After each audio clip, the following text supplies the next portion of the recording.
Kumusta naman ang trabaho? Kaya?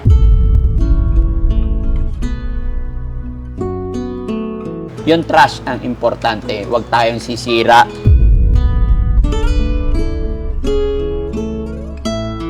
Kasi doon magsisimula yung away. Huwag na huwag tayong kukuha ng hindi atin.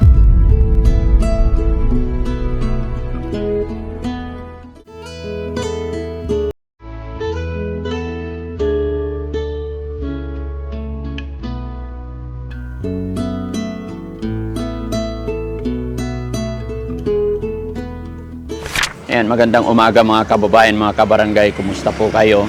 Sana po ay nasa mabuti kayong kalagayan. Mga kababayan, sa mga taong nakapanood ng paglapit sa akin noon ni Bornok, marami pong naawa kay Bornok dahil sa lumapit siya sa akin at siya'y gutom na gutom. Nung time na ako'y nasa malayong lugar, nagkataon na nakita ako ng batang si Bornok na hindi siya halos, ayon sa kanya mga kababayan, hindi siya halos matanggap sa trabaho. Nahihirapan po siya dahil daw sa kanyang itsura, kesyo maitim, mataba. Kaya ang sabi niya, nadi-denied siya. So parang nagkakaroon ng discrimination, sinasabi nila. Pero sa paglapit niya sa Team Daddy Frankie, na pakiusap niya ay pakainin lang siya. So yun, napakain natin siya. At hanggang sa dulo po ay humiling na naman siya na kung pwede po daw siyang bigyan ng trabaho kahit taga-buhat. Mga kababayan, after namin sinurvey, after namin pinag-aralan, andito na po siya mga kababayan.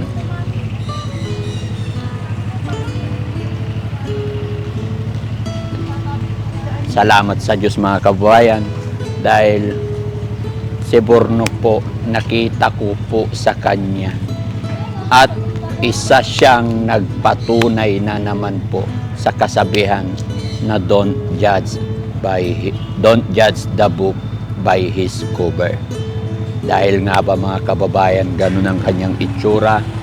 Dahil sunog ang kanyang balat dahil sa pagtatrabaho niya sa bukid noon, hanggang sa natanggal siya sa trabaho, hanggang sa paikot-ikot siya rito sa may Batangas hanggang dito sa Cavite, talagang hindi daw siya makapasok. Pero nung nakiusap siya sa akin, pinag-aralan ko, binigyan ko siya ng trabaho. Pero very thankful ang Team Daddy Frankie. Napakasaya ko dahil po nung binigyan ko siya ng trabaho, taga-buhat dito, napakasipag pala. Hindi po siya yung ibang bata na kailangan utusan pa. Alam niya kung paano magtrabaho. Sanay siya sa hirap magtrabaho. Kaya mga kababayan, sa araw na to, ipapasilip ko sa inyo kung ano nga bang trabaho ang ibinigay ko sa kanya. Andyan siya mga kababayan. Hanggang sa mamaya pagkatapos ng kanyang trabaho, atin siyang kakausapin at kukumustahin kung ano na ang nangyayari, kung ano na ang kalagayan niya dito. Kailangan makapagpaliwanag siya sa atin lahat. So, samahan nyo kami mga kababayan. Pero syempre, bago tayo magpatuloy mga kababayan, shout out ko muna ang Team Rise Above. Ayan, pangunguna po yan ni Tita Honey S, Carmi K Official, Lisa Liabres, ayan, Stariray, Sweet Charm, Myrene, ayan, at syempre sa paboritong asawa ni Daddy Frankie, si Aling Rochelle, ayan. At syempre, andyan din po si Ana Carmody ng USA, thank you so much. At kay Mama Okushi po, Ma'am Maria Paz Okushi, Domo Arigato, ayan. So, mga kababayan, samahan nyo po kami, diretso tayo sa... Ganito po yung trabaho namin dito mga kababayan. Every morning po yan, di-deliver kami ng mga gulay. After, yan, 2:00 madaling araw ang simula. After po namin mag-ayos, makapag-deliver, saka naman kami mag-i-scout. Ayan, unti-unti nyo pong nasisilip yung daily routine namin dito sa company ni Daddy Frankie. At ayan, ito nga po, nagkaroon ng trabaho si Bornok. Salamat sa Diyos. Napakasipag na bata, gaya ng aking sinabi. Hindi po siya mapili. focus lagi siya sa trabaho. Seryoso siya lagi mga kababayan. At masaya ako kasi hindi ako napahiya sa pagtanggap sa kanya. Talagang lagi niyan sinasabi bakit siya masipag, tinatanong ko. Dahil daw po para sa kanyang nanay na may sakit. Yan, so hanggang mamaya lamang mga kababayan, makausap na natin si Bornok pagkatapos ng kanilang trabaho.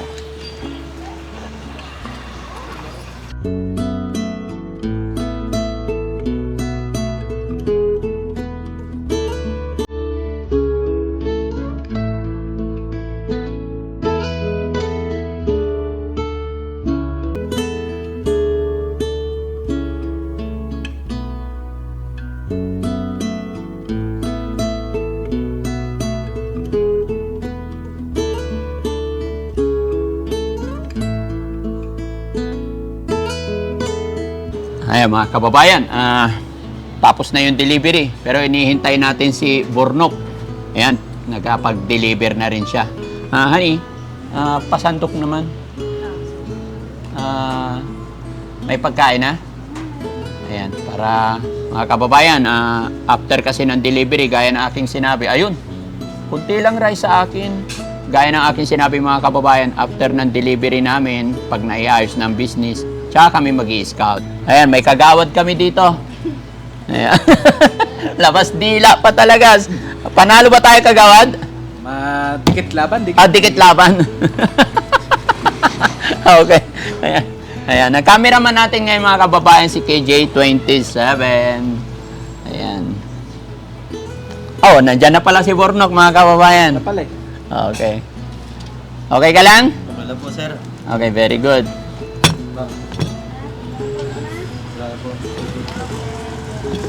Okay lahat item natin? Okay po, sir. Ayan, kumusta naman ang trabaho? Ayos naman po. Upo ka nga saglit. Ayan mga kababayan, andito na po si Bornok. Ayan, siya po yung natagpuan natin. Bornok, dikit ko to sa'yo. Para, kasi na-miss ka. Tanggalin mo na yung helmet mo. Ayan. Ayan mga kababayan, pasensya na po kayo kung hindi ko kaagad kayo na update regarding po kay Bornok. Gaya po ng aking sinabi mga kababayan, ayaw ko rin po kasing mapahiya. Kaya tinignan ko muna talaga siya. Tinesting muna kung kanya niya yung trabaho dito sa amin. Kasi sinabi ko sa kanya before na mahirap po ang trabaho. Pero kung talagang ikaw ay interesado, sa umpisa lang mahirap. Pero pagka nakabisado mo na madali na kagaya nito, 12 o'clock, tapos na po kami. Kakain na. No?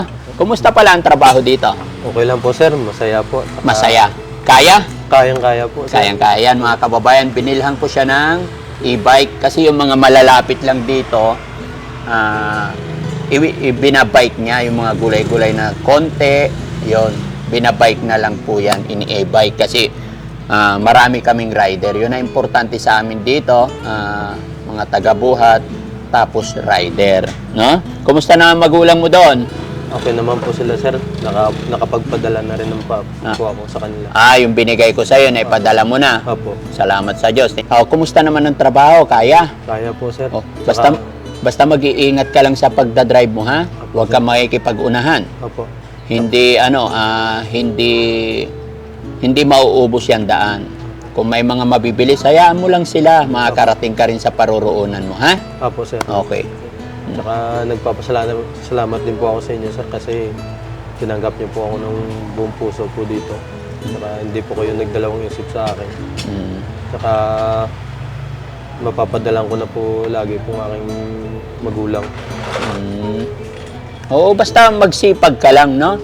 Dito, mga kababayan, dito sa company ng Daddy Frankie, hindi naman po ako maarte or naghahanap ng high standard. Ang basehan lang ni Daddy Frankie dito, basta masipag ka, mapagkakatiwalaan ka, pasok ka po. Basta gusto mo yung trabaho, yun nga, trabahong palengke sa amin, hindi po ako maarte sa empleyado. Gaya po nung isa naming kasamahan dyan, si Ate Meli. Ate Meli, halika. Ayan. mga kababayan, si Ate Meli, ayan, ito yung lumapit din to sa akin, mga kababayan, nung pandemic time. Wala siyang matuluyan. Hindi ko kakilala. Sabi niya sa akin kahit tagalaba lang. So, awa ng Diyos naman, hanggang ngayon magkakasama pa kami. Kaya si Ate Meli, thank you Ate Meli, pakasipag lang, no? Ayan, mga kababayan, isa po si Ate Meli na mga lumalapit. Kaya hindi mapili ang Team Daddy Frankie pagdating sa mga kasama. Kagaya ng mga mga tropa, di ba? Kaya kahit kagawad, pasok. Walang pinipili ang Team Daddy Frankie, mga kababayan. Gaya ng aking sinabi, basta magsipag lang at yung trust ang importante. Huwag tayong sisira sa tiwalang ibinigay ko sa iyo, no? Opo, sir.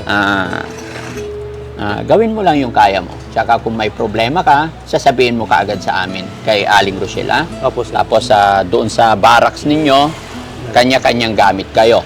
Nasubukan ko rin yan nung nagtatrabaho ko dati, mayroon kaming barracks, kanya-kanya rin kaming gamit.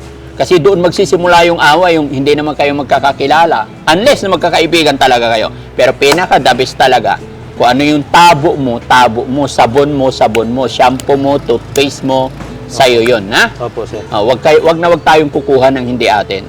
Opo. Unless magkakaibigan talaga kayo na close, magpapaalam pa rin pag kukuha, no? Kasi doon magsisimula ang away. Opo. Okay?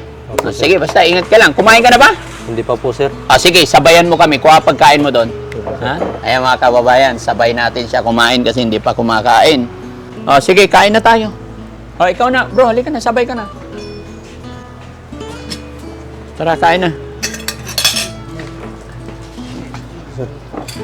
Sige, kain tayo. Walang sabaw. Dry yung pagkain. Bili ka, soft drinks. Ayan. Kain tayo mga kababayan, mga kabarangay. Samahan niyo po kami ni Bornok. Ayun po. Ganito po ang buhay ng Team Daddy Frankie. Kain lang, kain na.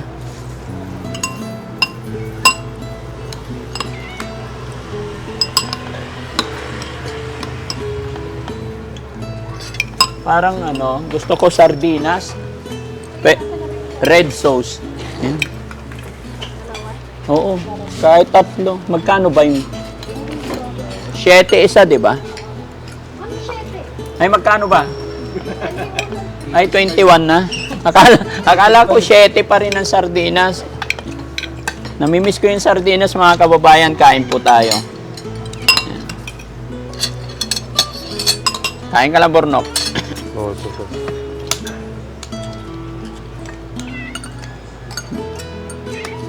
Parang ang dami na naman ng kanin mo, Bornok, ha? Parang...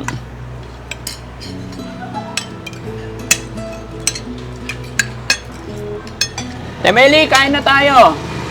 Kumain ka na?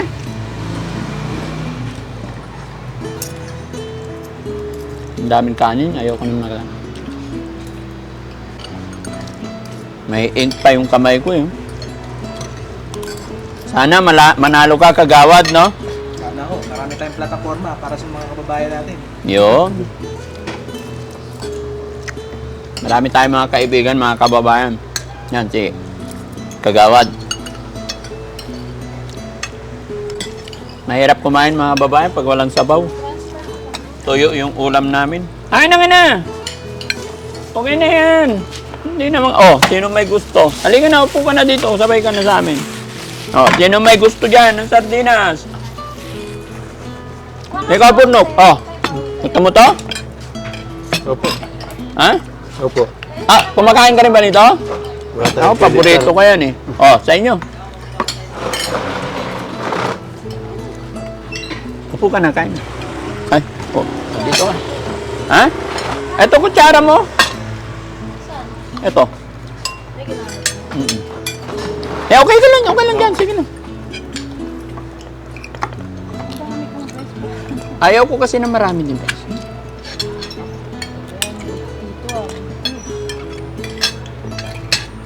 Ayan, lagay ko. Kain lang, bro. Huwag kang mahiya. Nahihiya ka sa akin, eh. Alam nyo, Huwag kayong mahiya sa akin. Lagi kong sinasabi, ituring nyo lang ako na kabatang kapatid at ituturing ko kayong kuya. Pwede ba? Pwede po, sir. Ayun. Ate Meli, kain na. Kumain ka na? Tapos na po, sir. Tatapos ka na. Sabay ka sa amin sana.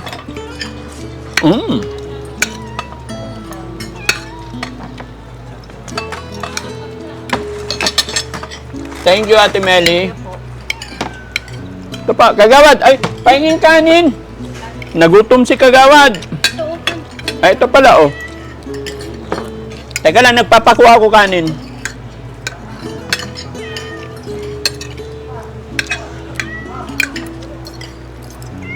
Ay, mga kababayan, ano? Nilabas na yung kaldero. Oh, ayan. Ayan. Kain tayo, mga kababayan. Ganito po ang buhay ni Daddy Frankie. Ako po yung, hindi masyadong maarte sa pagkain. Mas masaya ako sa mga ganito, yung sardinas. Kanin pa, Burnok?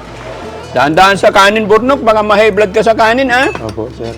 Damihan mo na lang yung ulam, tsaka prutas. Ayan, yung mga prutas dyan na slice, ano nga pala yan, libre, kumain. Kahit ilan kakainin mo, walang problema. Wag lang iuuwi. Opo, sir. Okay? Opo. Pasensya na. Yun yung ano natin dito, rules natin. Opo. Kumain ka lang ng kumain ng mga prutas dyan, walang problema. Wag lang iti-take out. Opo. May violation ka na pag tinake out mo yan, ha? Opo, sir.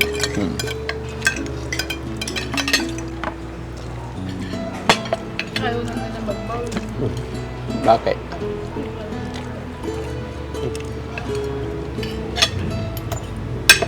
Okay na po, sir. Thank you po. Ha? Sige lang. Ay, walang baso si, Kagawad. Ito na. Oh, Kagawad.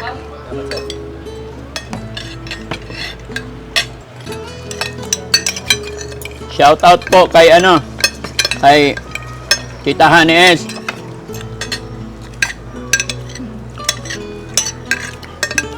Tita Hanes, wala na kaming ulam. Yung sardinas na ulam ko.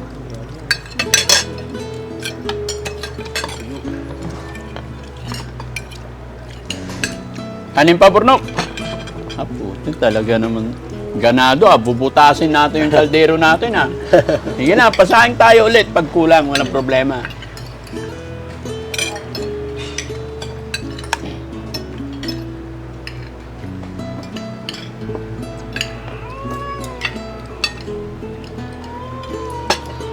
Okay, sir. Ayan, oh.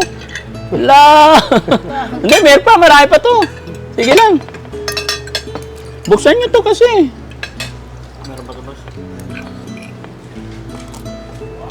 Ba, parang ayaw nila ng sardinas. Ako nga. Nakadali ako ng tuyo. May isa.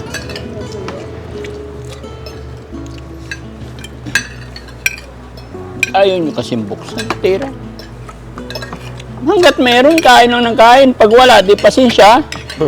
Ganun lang yun. Oh. Gaya ng sinabi ko, alam nyo ba noon, nung bata pa kami, 5 kaming magkakapatid, hati kami sa isa. Pero ngayon, no, salamat sa Diyos. Isang tao, isang lata.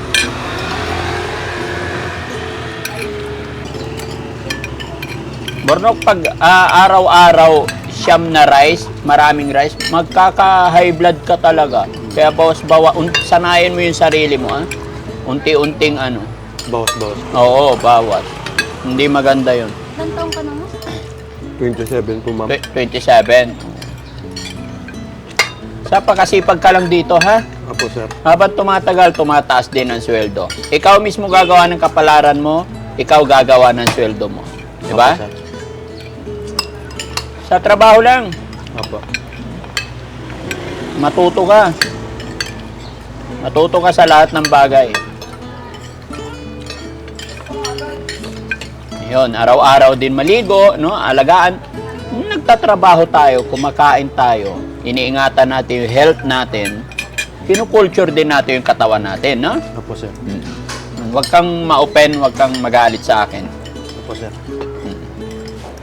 Ayan mga kababayan, sana po tumagal si Bornok dito sa akin, no? Opo, Sana makayanan niya yung trabaho, sana makasanayan niya yung, di ba? Sa tingin mo, Bornok, okay, kaya? Kayang-kaya po, sir. Kaya. Opo. Oo. Tsaka masaya po ako sa mga kasama ko. Lagi yung... Masaya ka sa mga kasamahan mo. Oo, pare-parehas lang naman kayo ng mga yan. Opo. Sinabihan ko na rin sila na pag may bago, gagabayan. No? Basta ano lang, mapagpakumbaba, wag mainitin ang ulo. No? Pagka nagkaroon kayo ng kasiyahan, alam ko naman may mga time na nagiinuman kayo dyan, drink moderately. Opo, Huwag sir. kayong hindi ko kinukonsintihan, ayaw ko rin namang pagbawalan kayo. Pero pinapayuhan ko kayo na lahat ng sobra nakakasama. Opo, sir. Okay? Kaya yun, priority mo mag-ipon ka. Paano magbago ang buhay mo? Kaya nang sinabi ko, hindi porkita ganito lang tayo wala nang chance para magbago ang buhay. Opo. Handaan mo, kung gusto mo talaga magbago ang buhay mo, within 5 years, pwedeng magbago ang buhay mo. Alam mo kung paano? Bakit at kung paano gagawin? Sa loob ng 5 years, mag-ipon ka. Yung sweldo mo, ipunin mo lang ng ipunin. Halimbawa, sumisweldo ka ng 500 alimbawa. Example. Dito naman, wala kang pamasahe. Wala kang babayarang ilaw tubig. Opo. Pagkain, wala. Bali, ang gagastusin mo na lang, sabon, yung panggamit sa katawan mo, panlaban ng damit mo. So, tiisin mo talaga. Mahirap. Pero pag nagawa mo, yun na yung sinasabi ko, pwedeng magbago ang buhay mo. Sa loob ng 5 taon, mag-aral kang mabuti kung ano yung ginagawa namin dito. Pag-aralan mo. Tapos yung sweldo mo, gaya ng sinabi ko, example, sumisweldo ka ng 5 piso araw-araw. Example 2 lang ang igagastos mo. Yung 3, ipunin mo yun sa bangko. So, magkano yung 3 pesos araw-araw sa loob ng 5 taon? Mahirap, no, mga kababayan? Pero kaya yan. Yan ang nangyari sa akin, ganyan ang ginawa ko. Dahil turo sa akin yan ng kaibigan kong Chinese. Sa loob ng 5 taon, ipon ka lang ng ipon. After 5 years, magpaalam ka sa boss mo, magtayo ka ng negosyo na sa tingin mo ay gusto mo at sa tingin mo ay kaya mo. So after 5 years na nagtiyaga, nagsikap ka, may ipon ka na. Lalo na binata ka pa, di ba? Opo. Hindi ko sinabing hindi mo padala ng magulang mo. Padadalan mo. Pero pilitin mo talaga na every salary may iniipon ka. Opo, Mas malaki yung iniipon mo. After 5 years, pag nakayanan mo yung 5 years na yon, saka ka ngayon magtayo ng negosyo mo, kahit maliit lang, yung sa tingin mo ay kaya mo. Opo, sir. Ano mangyari after 5 years? Hindi ka na nangangamuhan. Boss ka na. Di ba? Opo, sir. Yun lang, sacrifice. Kaysa naman yung lipat ka ng lipat. Maka 1 buwan ka, lipat. Ay 1 taon, lipat. 6 na buwan, lipat. So wala nangyayari, puro starting lang nangyayari. Mag-focus ka sa isang lugar, mag-stay ka sa isang lugar, yung sweldo mo, ipunin mo. Tandaan mo itong sinasabi ko, totoo yun. Pag nagawa mo yun, mag-ipon ka. Huwag yung bigay din ng bigay. Isipin mo rin yung sarili mo, paano pag tumanda ka na. Di ba? Kasi madali lang naman magbigay sa mga kamag-anak Pag meron ka na talaga pag may negosyo ka na. Di ba? Kasi ngayong mahirap ka lang ngayon, isang kaig, isang tuka ka, tapos sumweldo ka, bigay dito, bigay doon. Pagkatapos ng 1 araw, 2 araw, wala ng pera, nga. Paano pag nagkasakit ka? Sa tingin mo ba, babalik lahat yung nagbigay sa'yo? Malabo. Di ba? Kaya yun payo ko sa'yo.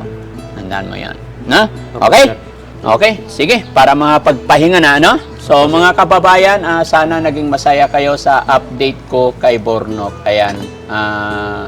Siya po ay nagtatrabaho na dito, gaya na aking sinabi. mayroon siyang e-bike, kasama namin siya pag namalingki kami. Siyempre, nagdi-deliver siya. Ayan. Si Bornok, yung nagpatunay na naman mga kababayan, gaya ng aking sinabi na don't judge the book by his cover. Kasi, yun nga, ayaw nila, hindi siya tinatanggap. Pero nung tinanggap ko, ang laking tulong, masipag pala, napakabait na bata. So, syempre mga kababayan, bago tuloy magpaalam ang inyong lingkod, salamat po sa ating mga kababayan, lalong-lalo na sa ating mga kababayan OFW. Maraming salamat sa walang sawang pagsuporta kay Daddy Frankie. Gabayan po tayo nawa ng Panginoon. Shoutout din ng Team Rise Above. Mabuhay po tayong lahat. Okay, pasalamat ka sa ating mga followers. Nagpapasalamat po ko kanuunaan po sa Panginoon tsaka kay Daddy Frankie po sa lahat po ng tulong sa akin. Tsaka hindi ko po malilimutan po to sa buong buhay ko po. Tsaka sana po lumawak po yung matulungan niyo pa po sa buong Mga kababayan. Lulubin ng Panginoon yan. Basta tiyaga lang dito, ha? Opo. Yan. So, salamat. Bye-bye po mga kababayan. God bless po. Peace po sa atin lahat.